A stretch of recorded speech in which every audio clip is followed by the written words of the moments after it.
Salut les mecs! Aujourd'hui, nous allons parler mécanique du Traxxas Max.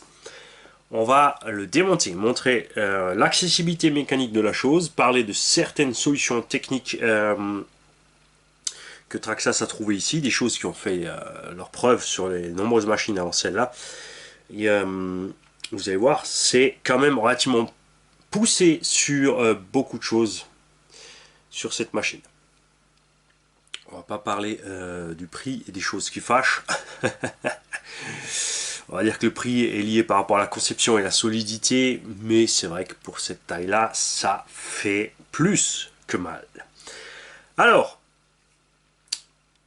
partie de l'idée de la façon de démonter un Traxxas Slash 4x4, premier du nom qui avait ce système de démontage, couplé à la facilité et l'accessibilité mécanique du Traxxas X-Max et du Erevo, nous avons donc de la part de Traxxas cette petite machine. On a un variateur surdimensionné, c'est clair. Aussi gros que le VXL8, et on ne sait pas pourquoi. Enfin, très certainement parce qu'ils ont prévu tout simplement d'avoir une seule taille, et ensuite tu peux mettre n'importe quel variateur dedans. Il y aura très certainement un power-up en 6S, avec un moteur à moins de kV, peut-être, on l'espère, ça serait bien. Parce que ce moteur est rikiki pour le poids global de l'engin, plus de 4,5 kg avec un moteur 3670. Comme j'ai dit dans l'autre vidéo, tu donnes ce moteur à un compétiteur de buggy à 1/8, même lui il va se fendre la poire, tellement ce moteur est petit. Les performances sont là quand même, mais évidemment ce sont les batteries qui payent à l'arrivée, en autonomie. Et c'est là déjà que commence le premier exploit Traxxas. De toute évidence, il y a une gestion électronique de la puissance moteur là-dessus qui est super balèze. Parce que ce moteur est sous-dimensionné par rapport au poids. Les performances sont là quand même. Et là, lors de l'essai, il faisait froid, il y avait du vent, donc la chauffe était OK. Et si ça avait été mal fait, eh ben, ça serait encore pire, surtout que l'étagement est trop long. Vous voyez, quand vous voulez partir en 3S ou en 4, même en 4S encore légèrement, ça hoquette. Quelque chose que je n'apprécie pas du tout. J'aurais vraiment préféré que cette machine soit faite avec un moteur plus long. Si on restait en 36, il fallait un 74 ou un peu plus. Un variateur plus petit, du coup tu rentrais tout. Pour le cerveau c'est pareil, ils sont partis sur leur propre système de fixation à 3 points, comme ils ont commencé sur le X-Max. Mais c'est quand même encore un cerveau d'une taille différente. C'est vrai que par contre ici l'accessibilité est canon de ce cerveau, critiqué par beaucoup dans le X-Max. D'un autre côté, tu enlèves une dizaine de vis, tu as le train avant main, tu es aussi à ton cerveau. Et combien de fois est-ce qu'on démonte un cerveau dans la vie de la voiture? Quand tout fonctionne, tu n'as aucune raison d'atteindre ton cerveau. Et de toute façon, quand ton cerveau est en panne, de toute façon, tu es bon pour démonter, voir ce qui se passe, il faut atteindre l'électronique et tout. Donc l'un dans l'autre, c'était pas très grave. Le câblage, tout est posé super propre. Cerveau, boîte de réception, variateur, boîte de réception, câblage moteur, pack. Il y a tout en ligne, c'est génial. Le bac à lipo est suffisant. Il est bien sûr beaucoup plus court que ce qu'il y a sur le X-Max, mais tu rentres n'importe quel lipo 4S 5000 standard à l'intérieur. Seule chose qui est en plus sur celui-ci, c'est donc le module de feu, parce que c'est une pré-série, donc les premiers qui vont commander recevront donc ce module de LED avec. Le LED c'est chouette, après qui est le feu stop et la marche arrière, honnêtement, sur un MT, on s'en fout. Sur le UDR par contre, ça aurait été bien de le livrer avec.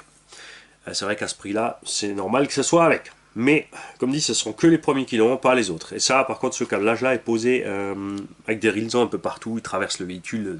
Je suis vraiment pas fan de comment ils ont fait ça. Et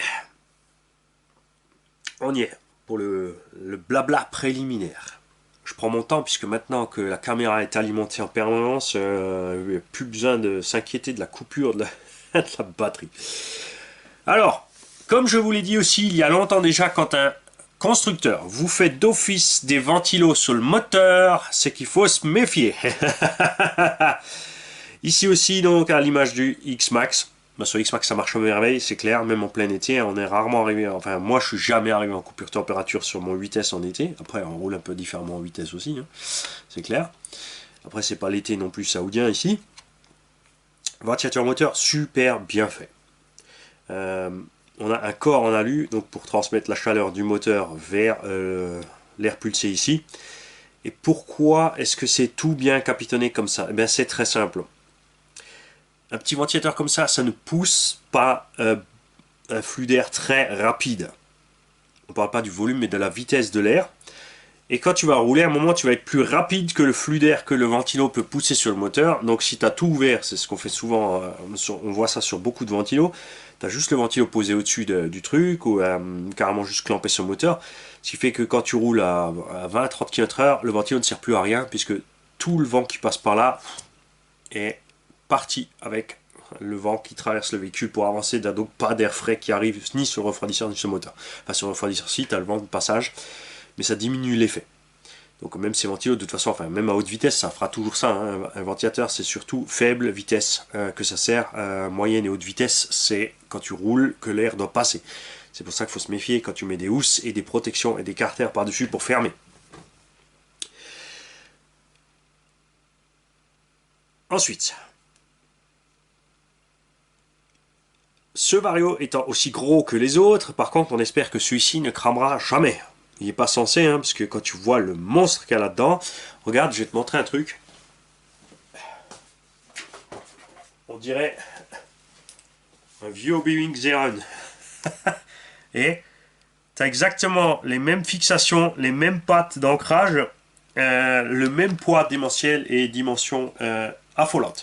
Parce que maintenant, je vais te montrer un variateur moderne en 4S. Est-ce que j'en ai un sous la main? Bougez pas, bougez pas, bougez pas. Ben oui, bien sûr, j'ai pas préparé ma vidéo comme d'habitude. Non mais faut pas déconner non plus les mecs. Hein.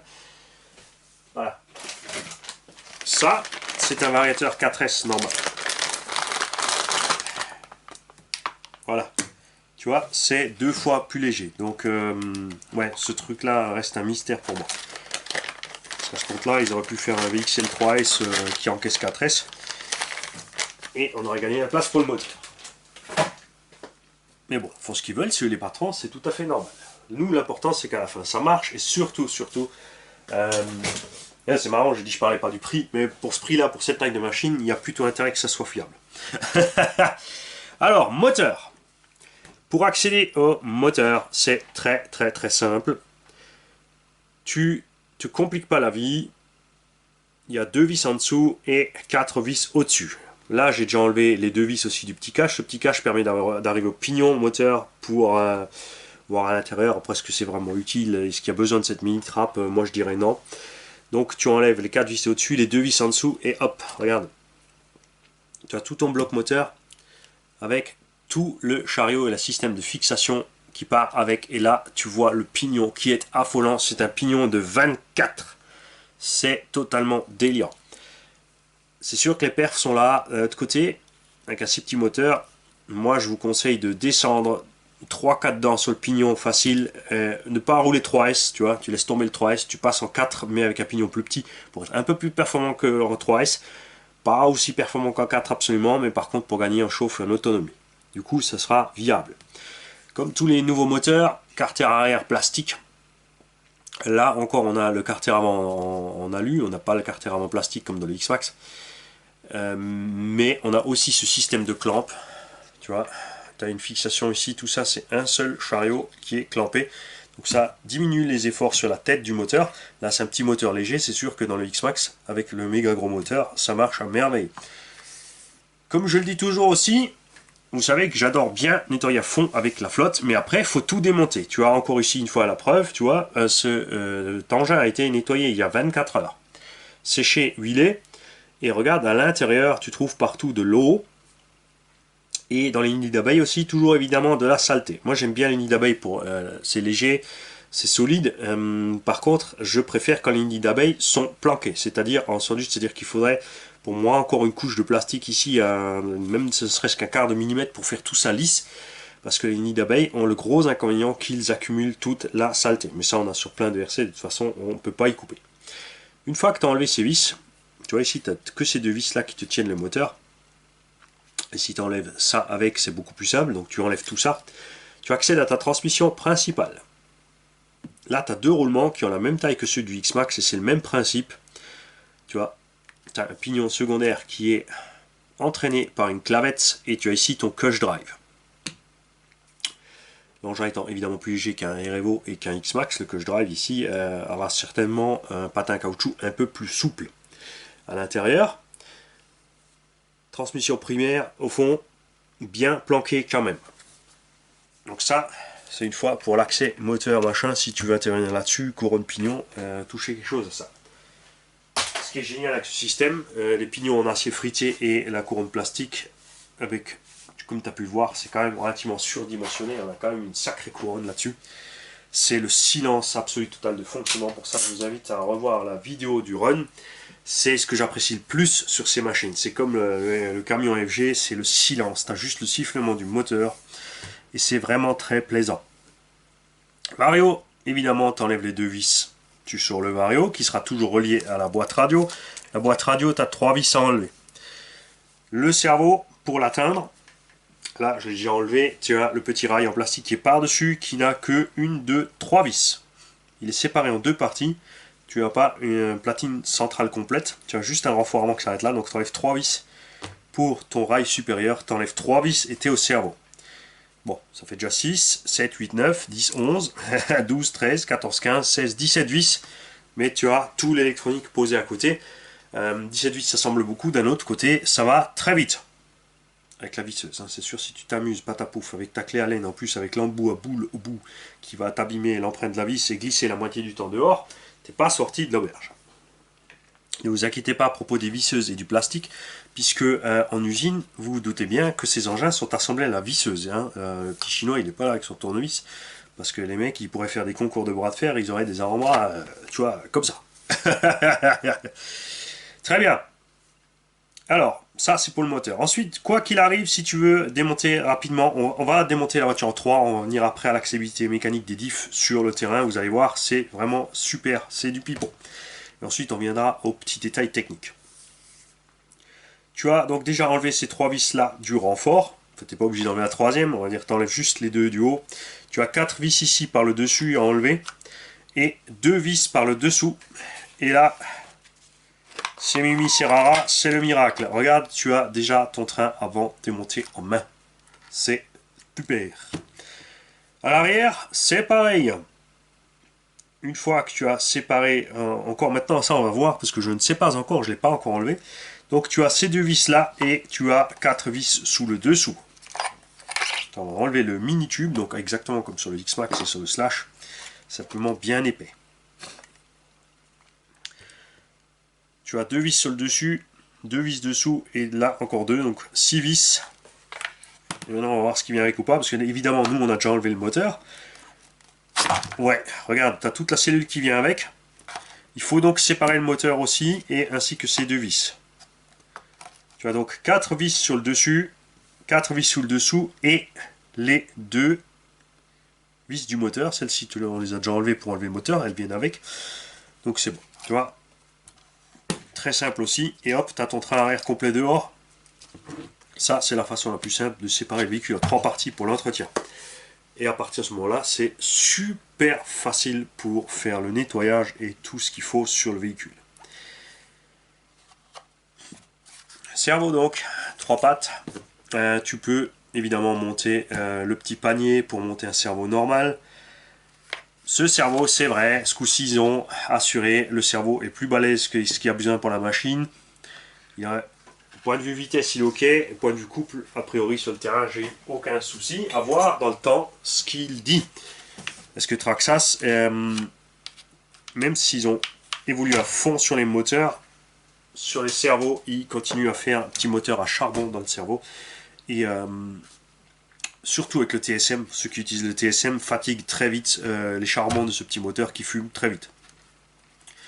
Au niveau des pignons, je vois ici les pignons gris déjà, à moins que c'est juste sale, mais a priori ça devrait être les pignons gris.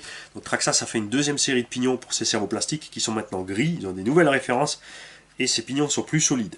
Et je pense aussi que c'est exactement ce qu'ils ont fait sur les nouveaux X-Max. Il y a aussi les pignons de cerveau renforcés. Donc il n'y a pas besoin de s'affouler tout de suite à changer le cerveau. Comme dit, le mien a tenu plus qu'une année. Ensuite j'ai cassé les pignons, j'ai mis des pignons renforcés au tracing dedans. Et j'ai fait encore une année plus. Donc il a tenu 2 ans mon cerveau d'origine dans mon X-Max avant de fumer. Hein, électriquement, il était mort. Pour la batterie, Même système que sur le X-Max, le gros clip ici qui tient à merveille. S'il part, c'est ta faute, tu l'as mal mis, c'est clair. S'il bouge un petit peu, s'il commence à bouger, tu passes un petit coup de décapeur thermique sur les plastiques ici pour les resserrer et c'est reparti, ça refonctionne à merveille, pas de panique. Ça, c'est donc une pièce option qui est rapportée pour la gestion des feux. C'est relié au variateur ici par la petite prise qui sert aussi à Traxxas pour le diagnostic du vario. Ce qui permet donc d'avoir marche avant, arrière, stop, etc. Sinon, rien de spécial à la structure du châssis. Patin de renfort central. Celui-là, par contre, balèze. Il est plus costaud que le renfort central du X-Max. Donc ça aussi à voir. Est-ce que sur les tout nouveaux X-Max, on n'en a pas enlevé? Il faudrait voir. Évidemment, Traxxas, ils ne le disent pas quand ils font ce genre de des améliorations. Ils ne changent non plus pas la référence, en fait.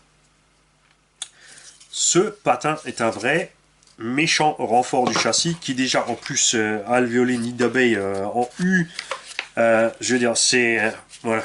Niveau rigidité, là, je dirais même qu'un châssis, une plaque alu ne peut que envier cette construction, qui n'est pas plus lourde et qui sera évidemment beaucoup plus résistante aux impacts et aux chocs à répétition que va subir ce petit monstre. Train arrière. Double triangulation. Ils ne sont pas les mains mortes, ils ont rempli les triangles.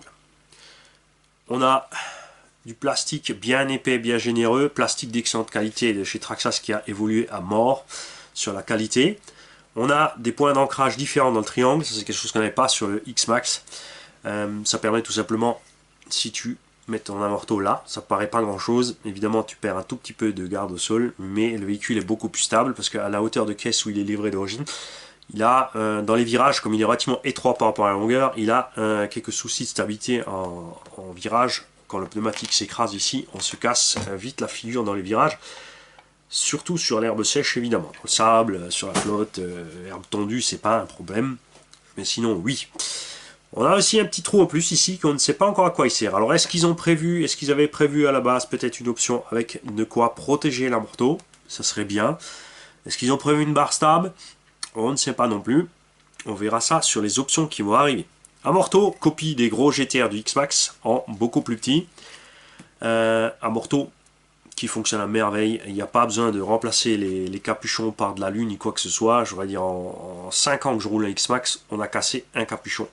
Ou deux peut-être sur toute la bande. Hein, sur 7, 8 ou 10 X-Max qui roulent. 2 capuchons sur une période aussi longue, c'est ridicule. C'est que le choc devait être bien violent. Le capuchon ne coûte rien, il est vite remplacé. Le plastique est de très bonne qualité. On prend vraiment pas vite du jeu là-haut, donc il n'y a pas de souci. C'est pas la peine d'aller se fourrer dans les options à lui. Coupelle inférieure fixée, tout comme sur le gros, ça c'est génial. Comme ça, ton ressort peut se mettre à côté et ta coupelle reste toujours sur le véhicule. Enfin, moi j'aime vraiment ces amortos, je les trouve super.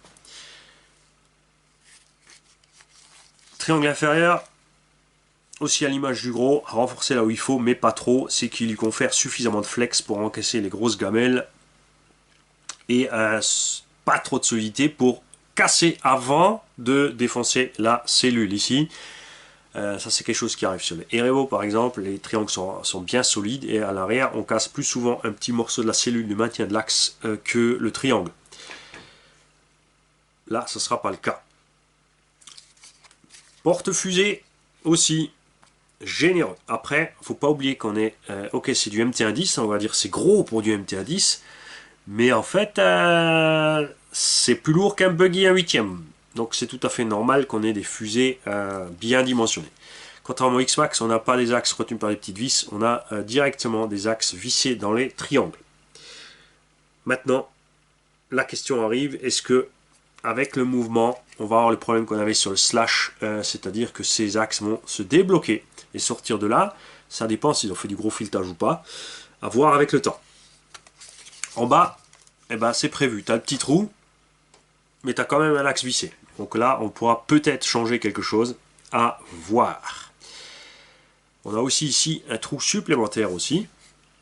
Et là aussi, est-ce qu'ils ont prévu peut-être aussi des bavettes de protection dans les triangles? On ne sait pas non plus. À voir. Et là, on arrive au cardan plastique. C'est cool parce que c'est télescopique. Vous savez combien j'adore les cardans télescopiques. Parce que quand tu écrabouilles tout ici, ton télescope peut encaisser la différence de mouvement. Tu défonces pas ton diff. Et surtout, tu as un débattement de malade. Et c'est là la question, se pose la question, pourquoi on a mis un télescopique alors que franchement, on n'a pas un débattement énorme. On a quoi, 4 cm de débattement de suspension. C'est pas plus qu'un buggy 1.8, donc c'était pas utile. Après, évidemment, les tubes plastiques, c'est beaucoup moins cher que les tubes en ferraille. On a des axes qui sont bien généreux, sont bien gros. Sur une partie là, tu vois, quand on te montre ça sur la vidéo, on te dit waouh, c'est gros. Mais regarde de l'autre côté, hop, eh ben, t'es quand même que à 3 mm. Encore 3 mm, c'est peut-être que du 2.8. C'est le type de cardan qu'on avait sur le Emax et sur le Erevo. Par contre, les plastiques ont évolué.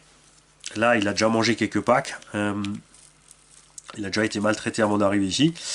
Et il n'y a rien qu'à bouger. Hein. Donc là, je suis confiant. Ça, c'est une chose qui évolue bien. On l'a vu aussi chez l'Audi. C'est super.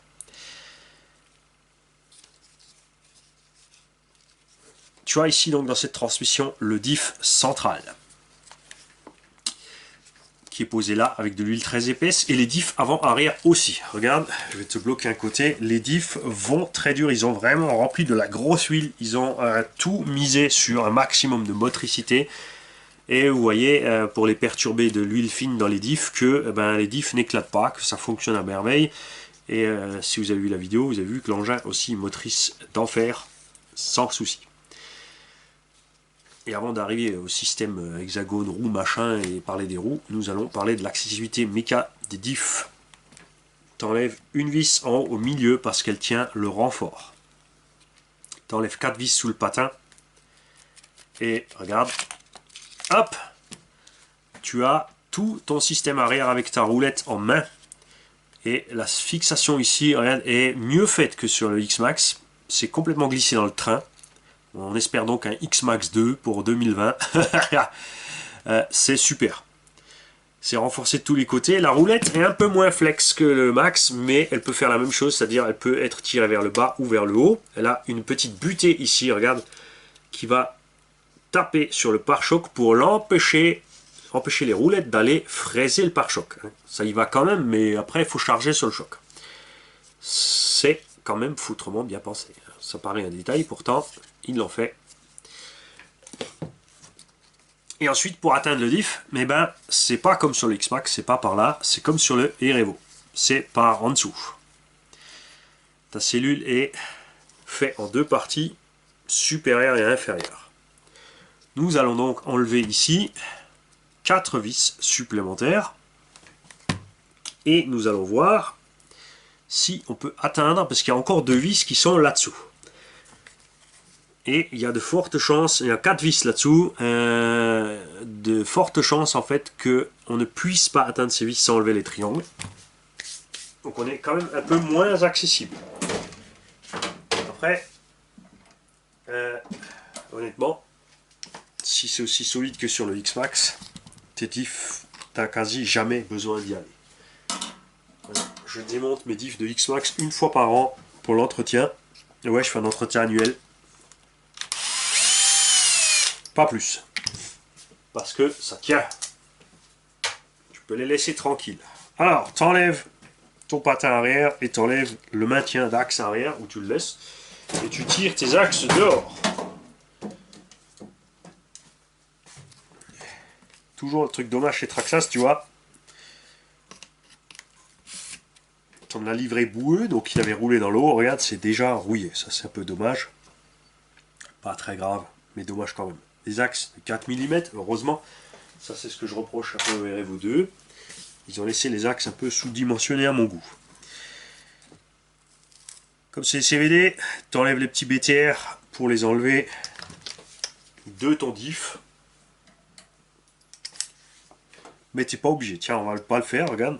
On va faire la solution la plus simple. Ensuite, tu enlèves tes vis. Il y a de fortes chances donc que ce soit des diffs de Erevo. 4, 5, 6, 7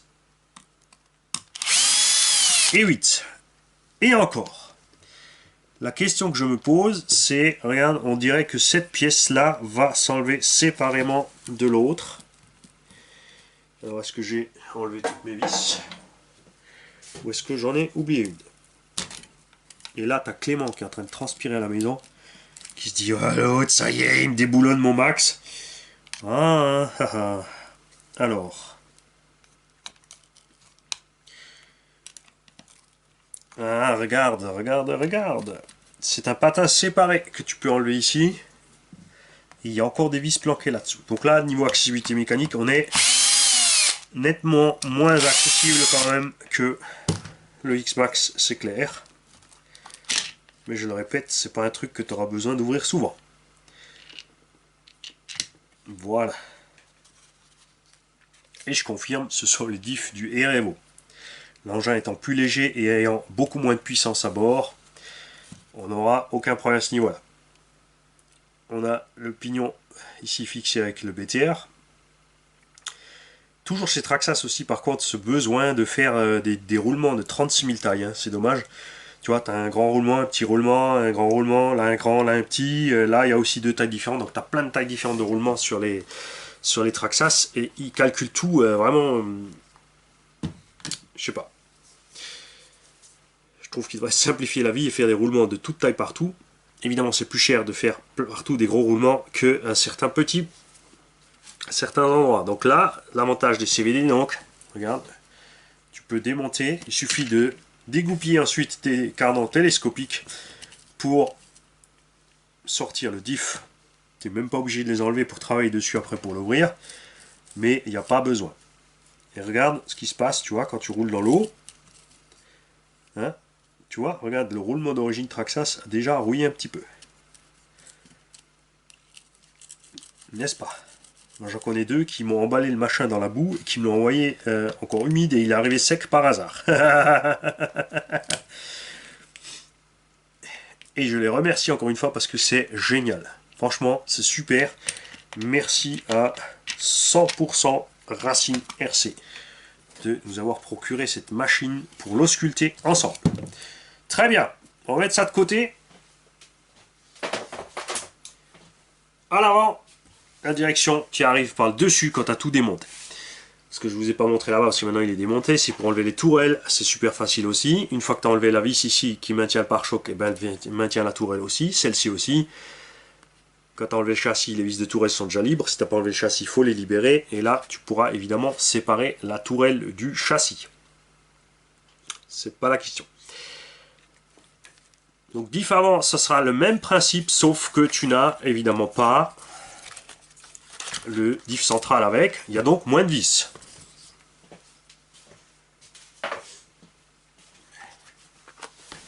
Tu vois, tu enlèves ton patin ici, tu enlèves les axes avant et tu as donc le reste des vis qui est exactement identique à l'arrière.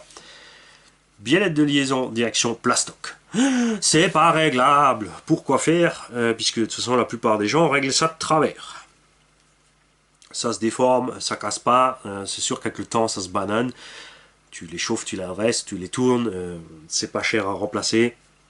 Et comme dit, tout ce que la biellette encaisse est un choc qui n'est pas transmis sur la direction, soit dans le porte-fusée. Donc c'est très bien. Là aussi on a les mêmes trous, puisque ce sont les 4 mêmes triangles. Je ne sais vraiment pas ce qu'ils ont prévu là. C'est dommage qu'ils n'aient pas mis un petit cache à l'avant pour bien protéger la suspecte. Ce que j'apprécie beaucoup par contre chez Traxxas, c'est ce qui manque au Arrma, tu vois, c'est ce petit arceau qui part devant ici pour protéger la suspension des chocs. Et en plus ça renforce encore plus le triangle avant.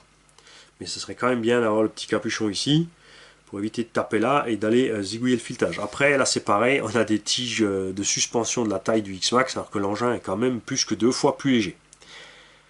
C'est super. Axe de pivot aussi vissé. Là aussi ils avaient prévu, regarde, avec le petit trou en plus, donc mettre un axe plus la petite vis, ils ont choisi ici des axes. Donc à voir dans le temps, comme dit, si ça tient ou si ça peut se desserrer de temps en temps.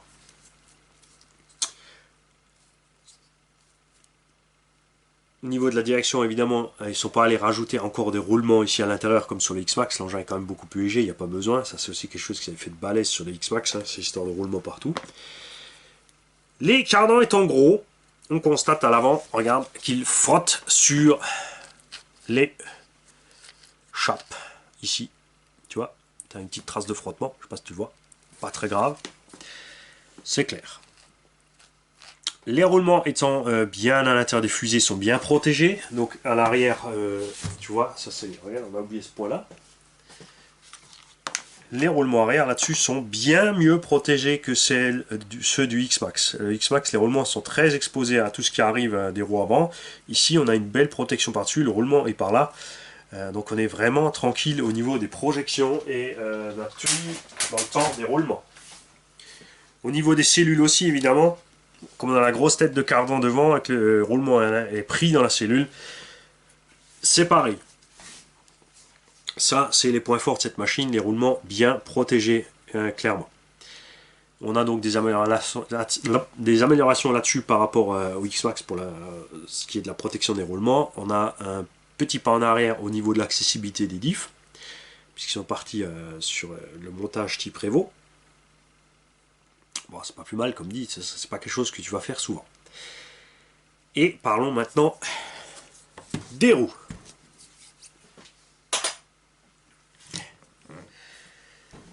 Les pneumatiques de ce X-Max. Commençons par la qualité de la gomme. Au feeling, ça va. La mousse, pas terrible comme beaucoup de RTR. On a la même sensation avec ces pneumatiques que chez Arma ou autre.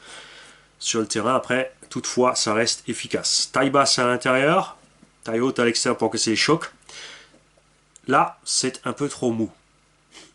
Le véhicule se fait vite prendre en défaut dans les virages quand ça ne glisse pas parce que déjà il n'est pas assez large. J'aurais bien vu ces jantes avec beaucoup plus de déport, genre l'inverse, ceci, par rapport au gabarit de l'engin.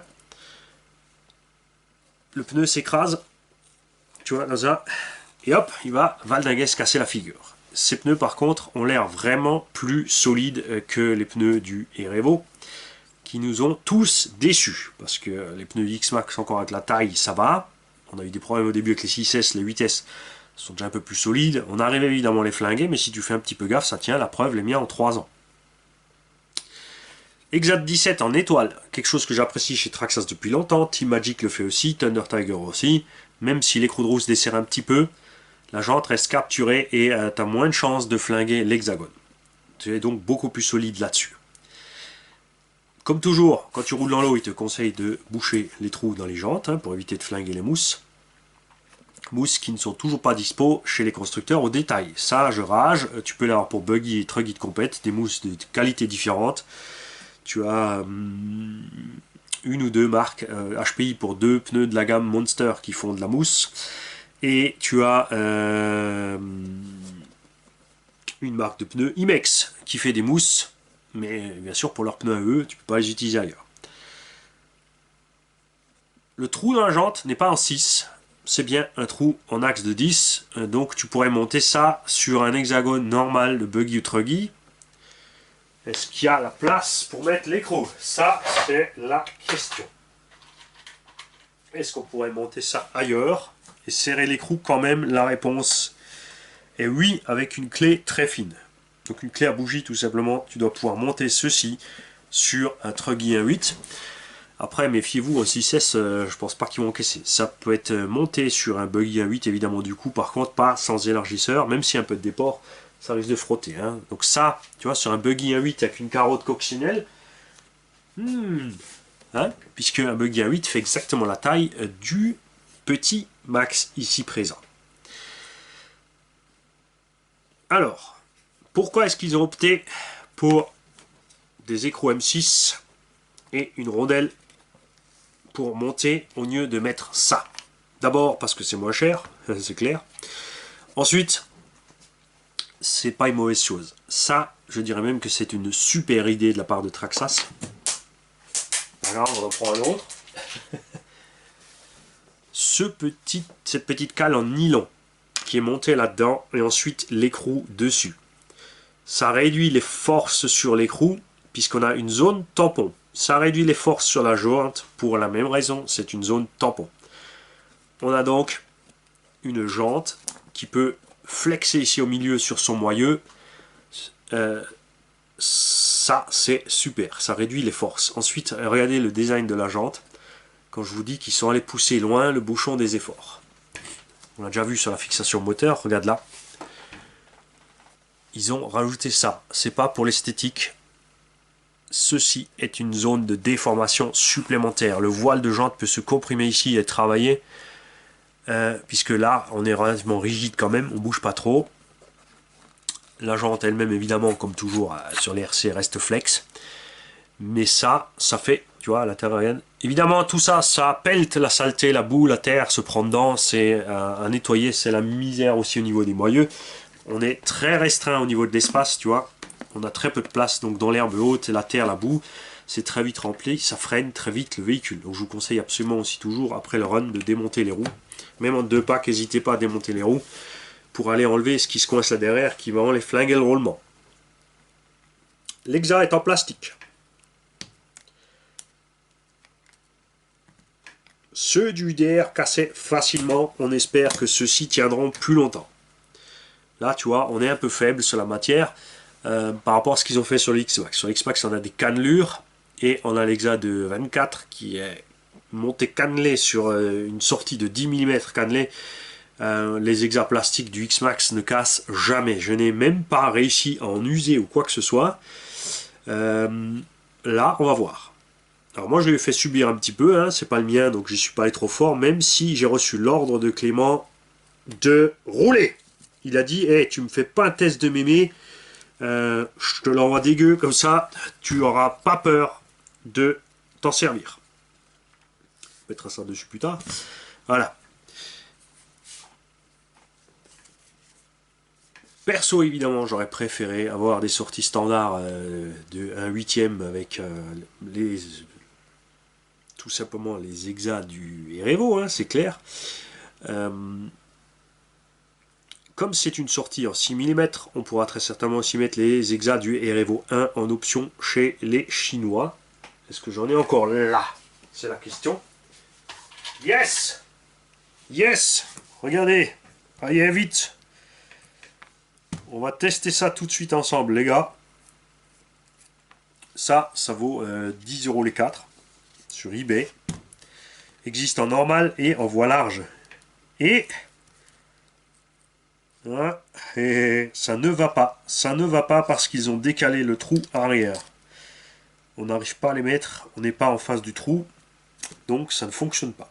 Après, il existe les mêmes qui sont élargis, qui arriveront donc là, qui ont peut-être ici un espace suffisant. Mais c'est juste. Hein. Là, ils ont vraiment fait juste. On se demande presque s'ils ont fait exprès qu'on puisse pas adapter autre chose. Parce que moi, je vois bien là-dessus, honnêtement, un petit élargisseur pour écarter un petit peu les roues. Ça, c'est ce qui me manque sur ce Traxxas Max. Je trouve que sa triangulation est un peu trop compacte. On a des bras inférieurs relativement longs, mais dans la globalité, la suspension, tu vois, le point d'ancrage en haut est beaucoup plus court. Je trouve que pour un MT, ça manque de débattement, surtout avec les gros bulkheads. On n'est pas plus haut sous les bulkheads qu'un buggy. Après, c'est sûr, au centre, on est bien plus haut. C'est un vrai MT, boîte de réduction, diff centrale, châssis plus haut au centre. Mais pour cette taille d'engin, si vous comparez par rapport au vieux Traxxas Emax, le Emax avait plus de débattement de suspension, enfin autant, mais la suspension était faite autrement, ce qui fait qu'on était quand même un peu plus large, un peu plus stable. On a aussi l'Anthrax de l'ancien Emax, parce que ceci remplace le Max, c'est pas juste un mini X-Max, c'est le remplaçant du Max. C'est vrai qu'au départ, je m'attendais à un engin un peu de la taille du Erevo. Après, ils veulent pas concurrencer le Erevo, normal, ils vont pas se concurrencer tout seuls. Ouais. Là, cet engin, enfin surtout que tu regardes, ça on en revient dessus, hein, mais c'est parce que c'est vraiment le gros point négatif de cet engin, j'ai rien trouvé d'autre. C'est pas pour ça que je m'acharne dessus, mais c'est un fait. En Europe, 650 € pour ça. C'est le prix des MT1 8e 6S concurrents, Cobra MTE, Obao Hyper MT. T'as même le prix déjà du Sen GST Reaper. qui sont plus gros, tout aussi solides et beaucoup plus puissants. Il est compact, il est agréable à rouler, mais là, sur l'essai, vous l'avez vu, on était dans un pré qui a été tondu. Donc si tu roules... L'avantage pour nous, enfin, ce que moi j'ai toujours recherché en MT par rapport aux autres engins buggy et truggy, c'est de pouvoir rouler partout. La MT est plus enclin à rouler des endroits qui ne sont pas prévus pour rouler que les autres. Et là, si tu te retrouves avec de l'herbe pas tendue, ou un terrain trop accidenté, même s'il se défend bien, il va avoir du mal à passer. Donc j'ai un peu... ouais. C'est sûr qu'il est utile parce qu'on s'amuse, hein, c'est comme tous les engins. C'est clairement, si on compare maintenant ça à la gamme Arma 4S, plus solide, beaucoup plus solide que l'Arma 4S, qui est déjà solide. Hein. On a quelques cases de triangles, tu vas mettre tes triangles RPM, c'est parti. Tu vas te changer les amortos et ça va y aller. Mais là, pour ce budget-là, moi, personnellement, je préfère prendre un buggy 1.8 qui sera moins cher et l'équiper avec des élargisseurs et des grosses roues pour avoir un comportement plus sain dans les virages et pour faire la même chose que ce petit machin. Après, étant donné la construction et la durabilité de la chose, parce qu'ils n'ont pas fait l'erreur du Emax. Sur le Emax, ils ont fait un engin surpuissant par rapport à la solidité de la machine. Le Emax aurait été à l'aise avec ce petit combo. Ça, c'était le combo idéal à monter dans un Emax.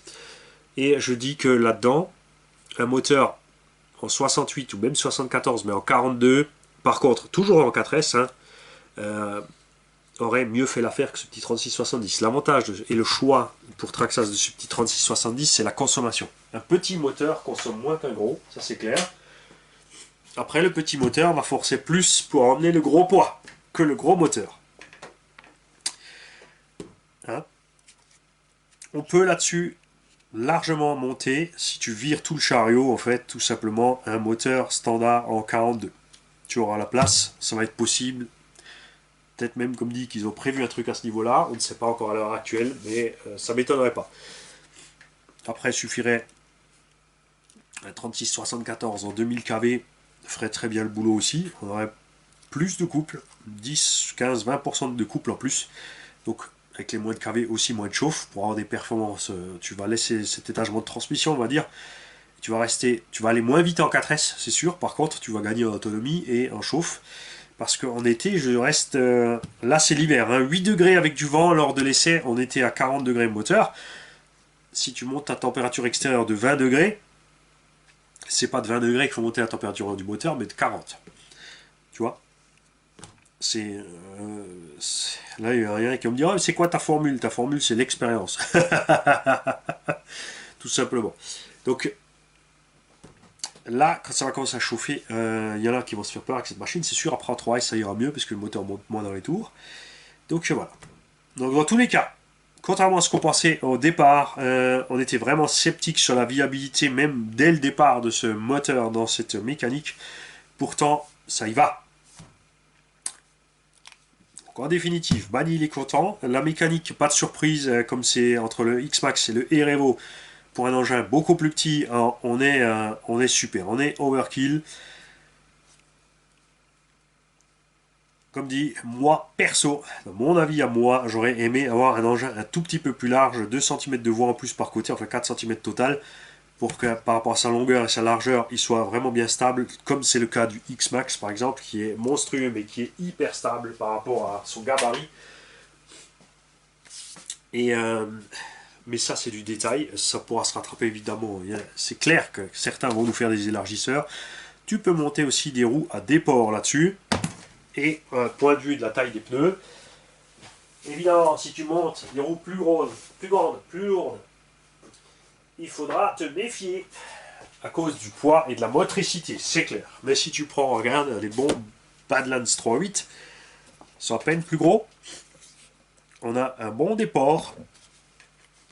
Un hexagone de 17 standard se monte sur un 17 à étoile, ou cannelé, ou appelle-le comme tu veux. Tiens, on va comparer les deux côtés, regarde. Bouge pas. On va voir quelque chose. On va voir si avec ces Badlands, ce petit bestiau,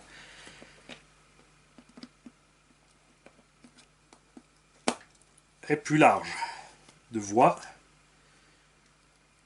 Alors, l'écrou est là. Ouais, on gagne. Voilà, ça va être dur à voir pour voir la caméra. Ouais. Bon, la jante est plus fine, donc c'est dur à dire. On va pas pouvoir... Si, on va mesurer, bouge pas. Oui, monsieur Roi. Tonton Roi, regarde, je sors mon maître de menuisier. Puisqu'il m'a dit, enfin, t'as sorti un pied à coulisse et t'arrêtes de mesurer avec ton maître de menuisier. Je vais te dire un truc, mon père, il est menuisier, et avec ça, il te fera un meuble droit, à la perfection, et que toi, avec ton pied à coulisse, t'auras même pas encore fini de le faire. Alors, nous allons prendre... J'aurais peut-être dû prendre le pont arrière, parce que là, il y a la direction, mais bon, c'est pas grave. On peut dire qu'on est à plat avec la direction. On va partir du maintien de châssis. Intérieur 6, extérieur 13. Le pneu en lui-même, 70 mm. Ah, c'est bon, les roues ont la même taille. On a donc un point de comparaison. Et effectivement, 5 à 12. Et ici, on est 6 à 13. On gagne 1 cm de voie avec 4 Proline Badlands. Pourquoi est-ce que j'ai déjà nettoyé cette machine? Mais que t'es con, Mani. Parce que là... Quoi qu'à la caméra, ça se voit peut-être même mieux. Parce que, regarde, ah si, clairement, regarde, tu vois. Là, on gagne un petit centimètre. Je vais remonter cette machine. Et on va faire le unboxing. Quoi? Il a fait le unboxing à la fin? Il vient de nous l'avouer en plus? Bah, pourquoi je vous le cacherai? J'ai reçu la machine prête à utiliser de la part de Clément. Donc 100% Racing RC. Que je vais le remercier 1000 fois, c'est normal. Hein. Il m'a rien demandé, il m'a envoyé cette caisse, il m'a dit tiens, vas-y, éclate-toi avec celle-là. Et donc on a pu faire les essais directs. Maintenant, on l'a nettoyé pour vous faire le démontage. On va nettoyer encore mieux, évidemment, cette machine, puisque, comme vous pouvez le constater, l'eau est arrivée partout. C'est ce que je vous dis toujours. Si tu mouilles, tu démontes en pièces. Sinon, tu mouilles pas. Et on fera alors de l'unboxing, le montage de ces petits Badlands pour voir la différence. Il y aura évidemment d'autres jantes, je pense, qui ont du déport qui iront là-dessus à merveille. Comme dit, par contre, faites gaffe. Roue plus grande, avec plus de grip. Là, il faudra absolument réduire le pignon moteur ou changer le moteur. Et je le répète aussi, point de vue durabilité, c'est sûr que j'ai fait que 2 packs pour l'instant avec cette caisse. Mais je suis certain que ça, niveau solidité, c'est un engin. En plus, il a l'avantage, il est construit d'une façon aussi solide que le X-Max, mais beaucoup plus léger. Le X-Max fait 12 kg, on a 4,5 kg. On est 2,48 fois plus léger. Allez, on va chipoter. Donc, niveau tranquillité d'utilisation, on sera bien avec ce machin. Très probable qu'ils aient basé le prix sur ça. Après, aux US, il vaut en gros 500 € avec le change. En France, on prend 20% de TVA, mais aux US, ils en ont aussi, selon les États, entre 12 et 18%. Donc, c'est pas mieux. Il n'y a pas de frais de port des US vers la France, puisque ces machines sont fabriquées en Chine ou à Taïwan, et de toute façon, donc, envoyées directement de Taïwan en Europe ou de Taïwan en Amérique. Ils ne vont pas s'amuser à les envoyer aux US et les renvoyer en France. Donc il n'y a pas de justificatif de ce prix démentiel en France, à part que l'importateur se gave. Puisque c'est pas les boutiques qui se gavent. Après Traxxas, ça a toujours été vache sur les marges, mais parce que Traxxas, ils ont quelque chose de niveau poids conséquent dans la balance, c'est que s'il n'y a pas d'importateur, Traxxas ils font eux-mêmes les notices en allemand, en français. Dans le temps, il y avait besoin d'un importateur, puisque en France, la notice doit être livrée en français. Donc l'importateur devait faire une notice en français, le traduire, faire les normes, la mise aux normes et tout. Traxxas font tout eux-mêmes. Il n'y a pas besoin. Ils t'envoient la machine prête à l'utilisation chez l'importateur. Et surtout qu'ils pourraient tranquillement dire, tu sais quoi, on fait un site internet en ligne, comme ils le font aux US. Hein. Tu peux commander direct chez Traxxas, frais de port gratuit aux États-Unis pour les pièces Traxxas. Tu t'enregistres, tu as une garantie à vie. Attention, garantie à vie, c'est pas une vraie garantie à vie. C'est tu casses, tu payes la moitié, tu reçois de nouveau la pièce électronique ou les batteries. Pour les pièces méca, c'est une autre histoire. Et ils pourraient clairement faire la même chose chez nous et dire bon, maintenant on s'implante en Europe, on met un stock en Europe et Traxas vend direct de chez Traxas et zigouiller l'importateur et les boutiques. Parce que ça, c'est quelque chose qu'ils pourraient faire facilement. On paye ça. On paye aussi en France, n'oubliez pas, la garantie 2 ans. Le constructeur ne donne que 3 mois de garantie, c'est la garantie légale aux US. Chez nous, on a 2 ans. Ces 2 ans, c'est l'importateur qui doit les gérer. Donc, on le paye. Donc, moi, ce que j'aimerais, c'est avoir le choix d'avoir ou non accès à la garantie. Parce que moi, j'achèterais sans la garantie. Puisque si l'électronique crame, je vais aller choper ailleurs. Et les pièces plastiques, de toute façon, la garantie, tu peux t'asseoir dessus. Si t'as cassé, t'as cassé. Voilà. Donc j'espère que vous avez vu ce que vous vouliez voir du détail de ce petit Max. Même si on s'est étalé un peu sur d'autres choses au passage. J'ai oublié de remettre une pièce. Non, ça va dans l'hexagone de mon petit collègue chinois. Je vais le remonter. Et on va faire un petit unboxing. Ah oui, du coup, ce coup-ci, ça sera vache. Parce que là, j'aurais roulé, j'aurais démonté. Au moment du unboxing, je saurais déjà presque tout ce qu'il y a à savoir. Puisqu'on sait jamais tout. Et on a vite fait d'oublier un truc. Et de ne pas avoir un truc. Et d'en apprendre par quelqu'un d'autre. C'est ce qui est cool. Salut les mecs.